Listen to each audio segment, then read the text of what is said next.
Thanks for staying with News 3 Now. Hundreds of tornadoes have tormented the Midwest over the last 6 weeks, but knock on wood, severe weather has largely missed Wisconsin so far this year. Meteorologist Dave Caulfield has more on how unusual this quiet start is and what the rest of the tornado season might have in store locally. Dave? Well, Susan and Eric, one lone twister has touched down in Wisconsin in 2019 so far. That's the Coon Valley tornado on May 24th.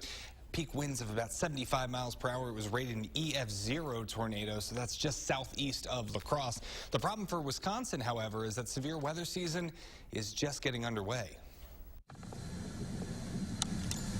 In 2019, it seems like there have been tornadoes everywhere you turn. Nearly 550 twisters were reported nationwide in the month of May alone. The ingredients necessary for tornadoes mixing together perfectly, making Tornado Alley feel like an interstate. The position of the jet is really a big determining factor in whether or not you have an active tornadic season. Professor of Meteorology at the UW, John Martin, says weather systems on the southern side of the jet stream had free rein to produce one severe weather event after the next during April and May. Across Wisconsin, however, it was a slightly different story. We had a really persistent wintertime almost jet stream flow, and we're well north of it at that time of year, and in fact so far north of it this year that we were colder than normal for the months of April and May, and everybody can complain about that. It rained a lot. The May 24th Coon Valley tornado is the latest start to tornado season across the state since 2016. However, Martin says just because it was a quiet spring severe weather-wise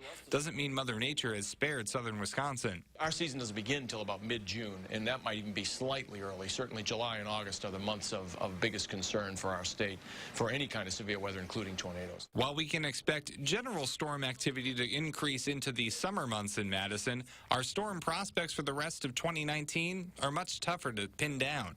Whether or not this particular year does that, there's almost no way to foretell that a couple of months in advance.